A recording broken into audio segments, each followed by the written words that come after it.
अस्सलाम वालेकुम वरहमतुल्लाहि वबरकातुहू। ये सऊदी अरब के दारुल हुकूमत रियाद शहर का वाक़या है। एक नेक खातून रमज़ान अल मुबारक के महीने में हर रोज़ इफ्तारी से पहले तमाम बच्चों को इकट्ठा करती और उनसे कहती कि जो कुछ मैं कहूँ और करूँ तुम भी वही कहना और करना। फिर वो दुआ के लिए हाथ उठाती और कहती, या इलाही हमें अपना घर अता कर जिसके आगे एक नहर हो। तमाम बच्चे भी हाथ उठाते और कहते, या इलाही हमें अपना घर अता कर जिसके आगे एक नहर हो। उस खातून का शौहर हंसता और कहता, अपने घर की बात तो समझ आती है, लेकिन ये घर के आगे नहर होने का क्या मतलब? इस सहराई इलाके में नहर कहाँ से आएगी? बीवी ने उसे जवाबन कहती है, आपको इससे क्या गरज? ये हमारा और अल्लाह ताला का मामला है, आप बीच में मत आइए। वो रब तो कहता है, मुझसे जो मांगो मैं अता करूँगा। हम तो जो जी में आएगा मांगेंगे और बार बार मांगेंगे। गरज वो इस तरह बच्चों को इकट्ठा करती और खुद भी दुआ करती और बच्चों से भी करवाती।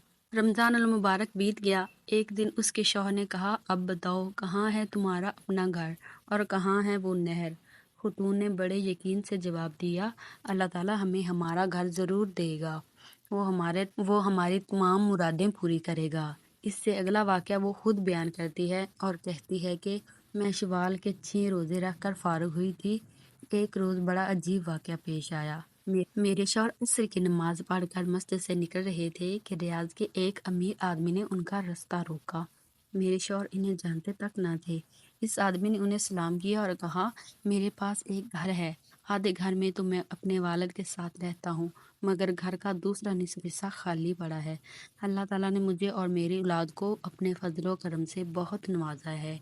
हमें इस आधे घर की ज़रूरत नहीं। आज इस इरादे से घर से निकला था कि नमाज असर के बाद मस्जिद से निकलने वाले पहले आदमी को मैं वो आधा घर हदिया दे दूंगा।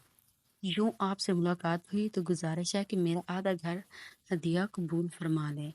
बिला कीमत मकान लेते हुए हमें तरद्दुद हुआ। वो साहब कहने लगे, अगर आपकी तसल्ली कीमत दिए बगैर नहीं होती तो जितने रकम आप आसानी से दे सकते हैं दे दीजिए। खैर हमने कुछ अपने पास और कुछ इधर उधर से जो रकम इकट्ठी की वो कमो बेश 8,000 रियाल बन गई। वो रकम हमने उस आदमी के हवाले कर दी। अब हम उस आधे मकान के मालिक बन गए थे। मकान रियाज शहर के एक मॉडर्न इलाके में वाक़या था। सच है कि जो इंसान सच्चे दिल से अल्लाह ताला को पुकारता है, अल्लाह ताला भी उसको पुकार ज़रूर सुनता है। लेकिन एक बात मुझे परेशान कर रखा है।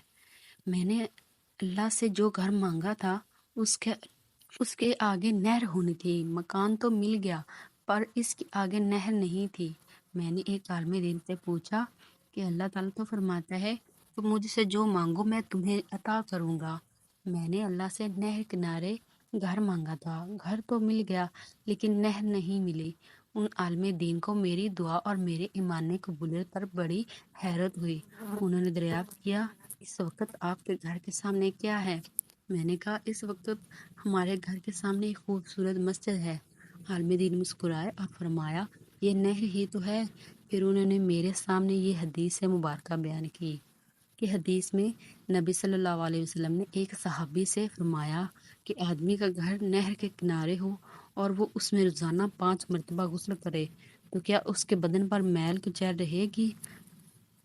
साहबा कराम रज़ी अल्लाह ताला अन्हो ने जवाब दिया, नहीं या रसूलल्लाह अलैहि वसल्लम, उसके बदन पर मैल की चैल बाकी नहीं रहेगी। फरमाया, यही हाल 5 नमाजों का है, उनके ज़रिए अल्लाह ताला गुनाहों को मिटा डालता है। मेरी आंखों से खुशी और तशक्कर के आंसू रवा थे।